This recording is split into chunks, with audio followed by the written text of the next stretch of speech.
rest of this round off that 3-1 by Milliken as we look down for the Flex Jet Drone. Brittany Force and Lex Joon. Force on the right side of your screen, the Chevrolet accessories car. Across the racetrack, it is Lex Joon, the independent team on a modest budget from Indianapolis. They have had their fair share of upsets in the past. We'll see if he can do it again here. Joon now rolls ahead in the Never Quit dragster. His wife, Gerda, is the crew chief. Yeah, and I think for Lex Joon, he probably wishes the track temperature were more because this is the coolest part of the day. This is going to be, we'll see some of the quicker runs that we see all day because the track temperature is at its best right now, and that plays into the hands of Brittany Force, who has the quicker car. I'm sure that engine is able to make more power. In these circumstances, they can apply more of that. We saw Mercier smoke the tires on that side of the racetrack. Lex Joon will do his best to take advantage of any mistakes Brittany Force and team may make.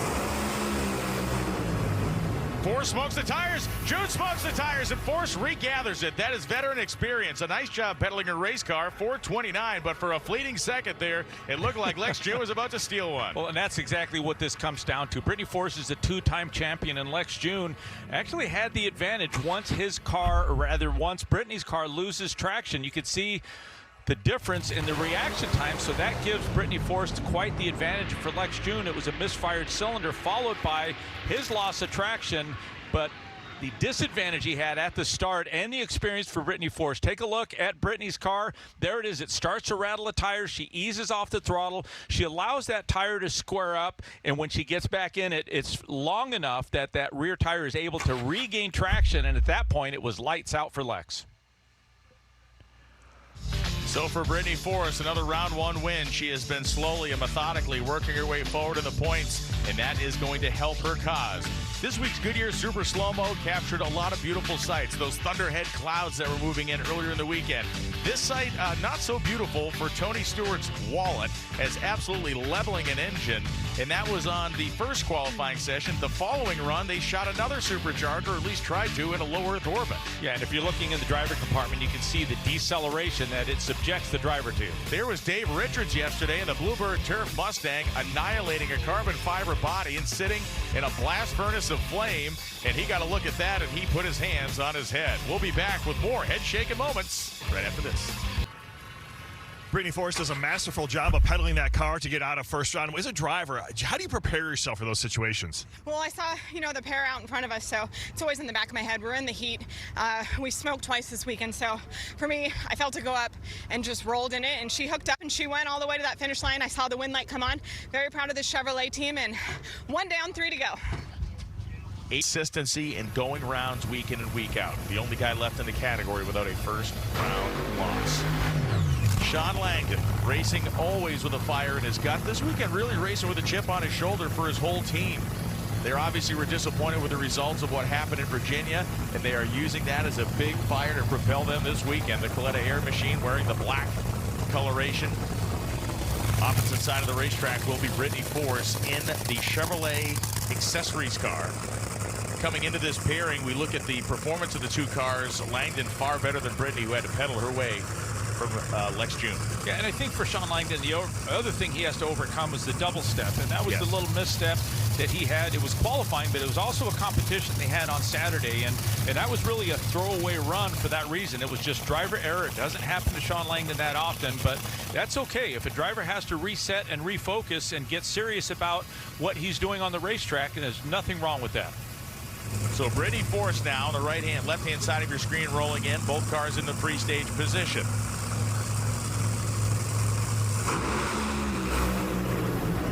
Both cars locked down on the racetrack. Sean Langdon is going to another semifinal. 3:09.06, 312 miles per hour for Langdon, keeping good pace with what Justin Ashley just did. And once again, it'll be Sean Langdon and Justin Ashley next round. Well, our forecasted weather has to be somewhat accurate. There's 3 cars that have advanced into the semifinals. All 3 of them have run a 3.90 for Brittany Force well into the race. Both drivers were pretty good off the starting line, but you could see the early increments. It was Sean Langdon by 330 feet had already pulled ahead by 200ths of a second.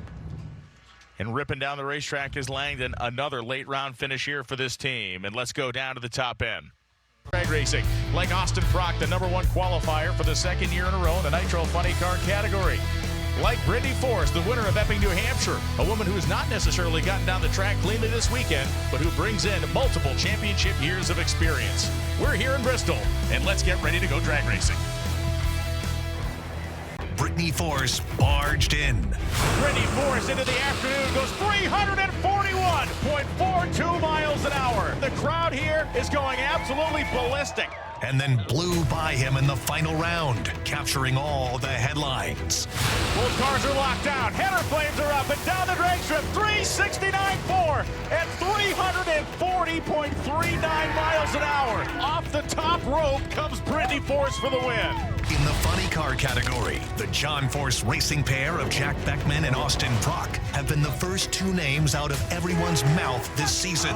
But in Epping, things didn't start great. There smokes the tires. In front of the tuners, they don't see that big blip on the screen. Big blips, big header flames, Top Fuel dragsters. Call them what you like. Rails, fuelers. It is the Top Fuel dragster. They are still the kings of the sport. Supercharged, 17.5 rear slicks. The chassis is built and designed to flex and to twist. Over 11,000 pounds of torque as this car accelerates. Front wing that will push about 3,000 pounds of downforce on the front. In the rear, over 6,000 pounds, allowing that chassis to arch and to work and accelerate. Brittany Forrest's win last weekend in Epping wasn't just significant for 341 mile an hour speeds. It was significant for her personally. Her 18th career victory has tied her with Shirley Muldowney in the annals of NHRA history. Nobody in the history of this sport has ever had a faster aggregate day than Brittany Forrest. The second fastest run in the history of Top Fuel drag racing. Brittany's car motoring past the 8th mile. It happened again. 341.42 miles an hour. Header flames are up and down the drag strip. 340.39 miles an hour. Off the top rope comes Brittany Forrest for the win. Maybe the greatest day we've ever seen out of a single Top Fuel car in the modern history of this sport. Tony, as men much younger selves, remember back in the 80s when Don Garlitz went 272 miles an hour. It was a revelation, and here we are in 2025 with a day like this. Well, speed never lies, and speed never rests in the offseason. It's the work that the team puts in. It's the ideas, the R&D that the tuner thinks will work that starts to yield results. The consistency is what they were after the performance, and the speed seems like it's just icing on the cake. We now go down to the pit area, welcoming Bruno Massel into the broadcast as he is with Brittany Forrest. Here with Top Fuel's Queen of Speed, Brittany Forrest, coming off that dominating victory just 7 days ago in Epping, New Hampshire, but conditions drastically different here this weekend. Brittany, obviously you guys haven't put up those kind of numbers here. What is going to be the key to you guys being successful today in Bristol? Right now, our focus is getting down the racetrack. You know, we kind of struggled a little bit during qualifying. We qualified 7th. That's not a position we want to be. We always want to be top 5 at least. And right now, today, it's a new day. Conditions have been changing. I mean, by the minute it seems. It was downpouring and then the sun would come out. So I think we're going to be dealing with that a little bit today, which makes it really tricky for our crew chiefs. But this team is strong. We just need to go down the racetrack, turn some wind lights on. Able to pull it off. And the first pair, Brittany Forrest and Zetterström. Zetterström, of course, the former FIA champion of Europe, to come here on a limited schedule in NHRA competition. And Brittany Forrest, the fastest driver in the history of Top Fuel Eliminator. They are the first pair, and they are firing their machines up on the starting line. The Monster Energy Top Fuel dragster on the right-hand side of your screen, and you can see the VP Racing logos, Dodge logos, and JCM Racing logos for Zetterström. Tony, on the drag strip, it is totally a visual impression at this point as we get the Phillips Connect Cargo Vision on board for Brittany Forrest. From our vantage point above this drag strip, the right-hand lane, we can see pockmarks of concrete through the rubber. There's no question about it. I mean, your eyes aren't going to lie to you. It seems to be worse in the right lane, and there were plenty of cars that lost traction early at wide open throttle, but there was a few cars that made some of the quickest runs of the day in that lane. So there's a right way to approach it. There's a wrong way to approach it. The U.S. Air Force drone showing us on the right-hand side there. You can see Zetterström's car. Be rolling through the burnout second. There is Brittany's car going to back up. As these cars engage, reverse, and head back to the starting line, we're going to send you down to the starting line. What you got down there, Bruno? Or Jordan, rather. It is Jordan down here, Brian. What's up, Brian and Tony? I have a little information. Zetterström, these are the two closely qualified cars in the field. I talked to Ida at 390, but Brittany ran a 398, only 288 miles an hour. I asked Ida if that was on her mind. She said, of course.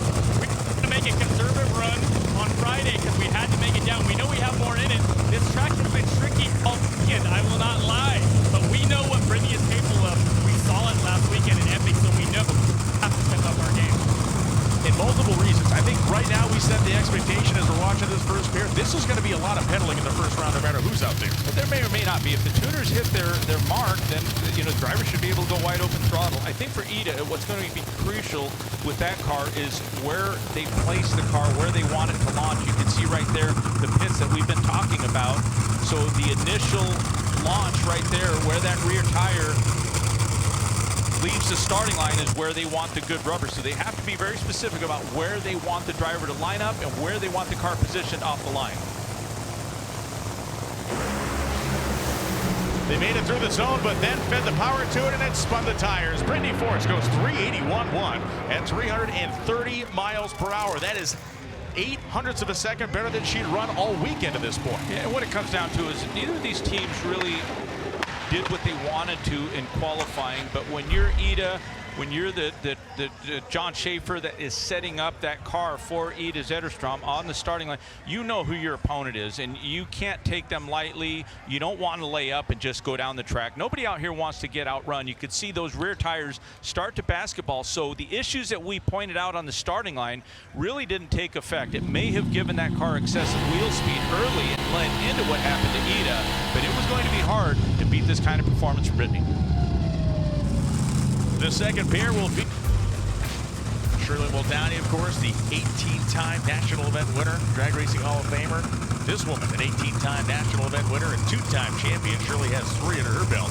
Justin Ashley has no championships as yet, but they are chasing one in the Skag Power Equipment Top Fuel Dragster.